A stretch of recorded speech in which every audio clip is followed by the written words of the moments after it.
Good morning, everyone. Welcome to Bible Bites Daily. Today, we have reached chapter 31 in the book of Exodus. This chapter is a treasure trove of wisdom and inspiration, and I invite you to open your hearts as we explore the divine artistry with Exodus chapter 31. There are four important things that we are going to see in this chapter. First one is the Master Craftsman. In the opening verses of this chapter, we encounter a profound revelation. The Lord speaks to Moses and reveals that he has chosen a man named Bezalel, the son of Uri, to be the chief artisan for the construction of the Tabernacle. This is a remarkable choice by the Almighty. Bezalel, a gifted craftsman, was divinely appointed, and we can see God's hand at work in selecting a man who would become the master artisan of the tabernacle. This teaches us that our talents and abilities are gifts from God, and they can be used to serve Him in extraordinary ways. The second one we're talking about is gifts of skills and wisdom. God doesn't merely stop at selecting Bezalel. He also fills him with the Spirit of God, giving him the wisdom and understanding to excel in his work. This is a reminder that as we offer our talents and skills in service to God, He equips us with the necessary wisdom to use them for His glory.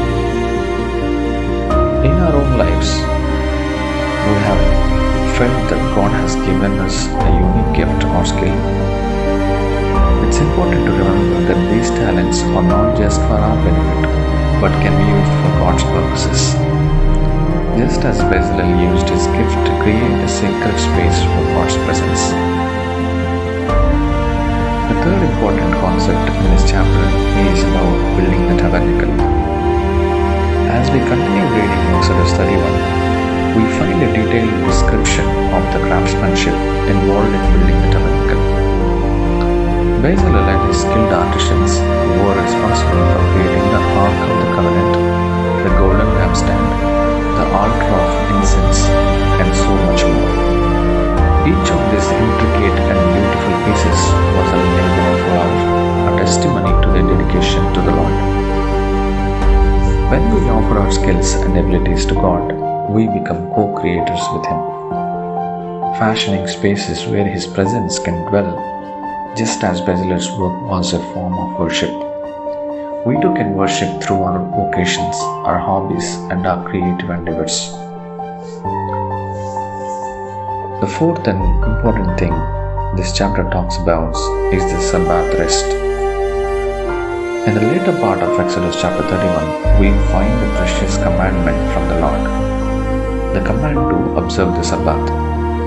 The Lord reminds us of the importance of setting aside a day for rest, a day dedicated to worship, reflection, and rejuvenation.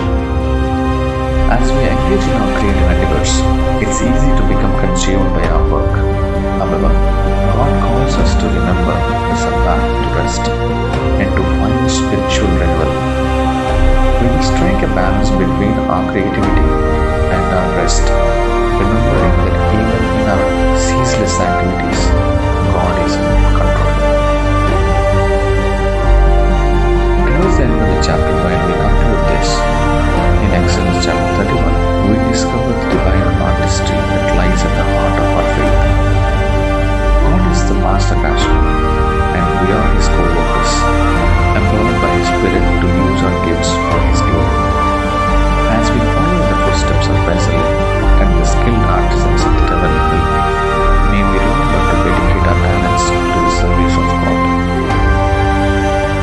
Let us also heed the call to rest on the Sabbath, recognizing that our creativity finds its fullest expression when we maintain a balance between our work and our worship. So, my dear friends, let us leave this place today with the knowledge that, like Bezalel, we are called to be artisans of God's divine purpose. Our lives, like the tabernacle, can become beautiful works of art, reflections of God's glory, and spaces where His presence can dwell. Thank you for listening. May God bless you all in abundance.